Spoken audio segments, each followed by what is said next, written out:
Hello दोस्तों, मैं हूँ डॉली।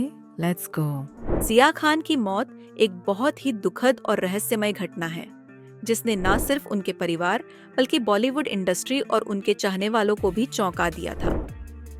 उनकी मृत्यु के बाद से उनके जीवन और मौत पर कई तरह के सवाल उठे हैं जो आज भी लोगों के मन में अनसुलझे हैं। यहाँ हम जिया खान की जिंदगी और उनकी मौत के पीछे की सच्चाई पर एक गहन नजर डालेंगे।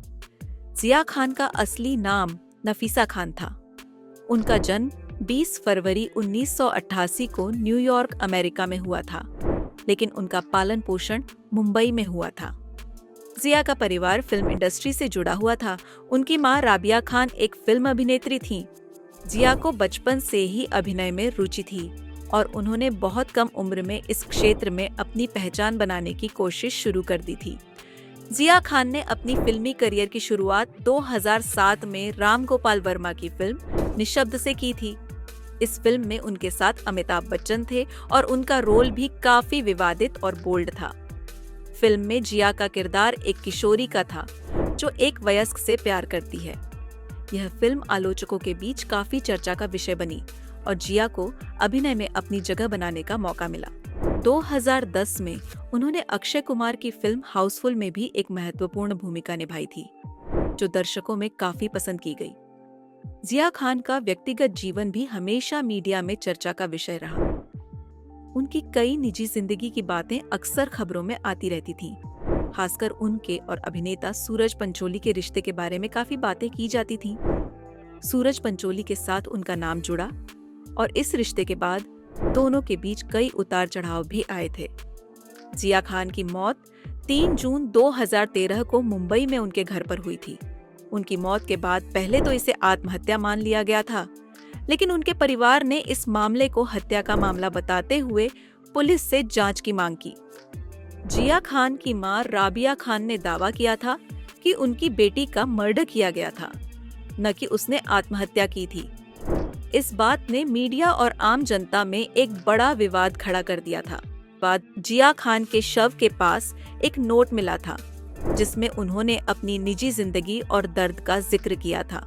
यह पत्र एक तरह से जिया के दिल की बातों को बयान करता था और यह पता चलता था कि वह मानसिक दबाव और तनाव से गुजर रही थी।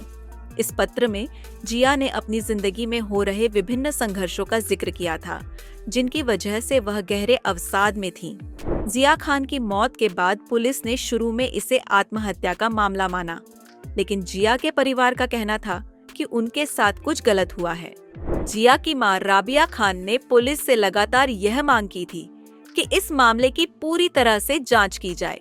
उनका आरोप था कि जिया को मानसिक और शारीरिक रूप से प्रताड़ित किया गया था और यह आत्महत्या नहीं बल्कि एक हत्या थी। जिया खान की मौत के मामले में सबसे बड़ा नाम सूरज पंचोली का था।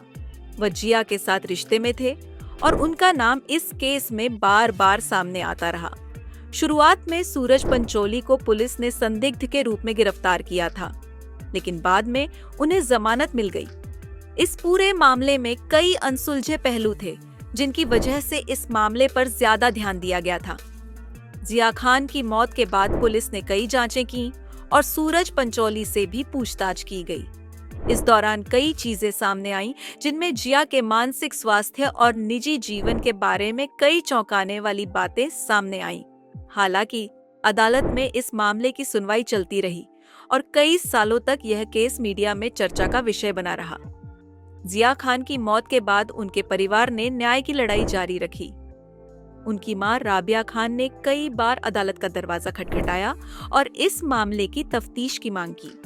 हालांकि इस मामले में अब तक कोई ठोस निष्कर्ष नहीं निकला है और सूरज पंचोली को हत्या का आरोपी नहीं ठहराया गया है।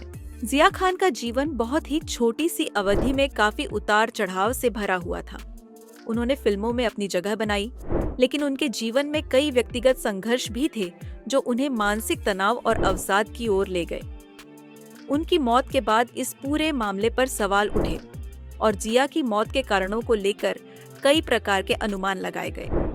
हालांकि यह मामला अब तक हल नहीं हुआ है और जिया की मौत का रहस्य आज भी बरकरार है।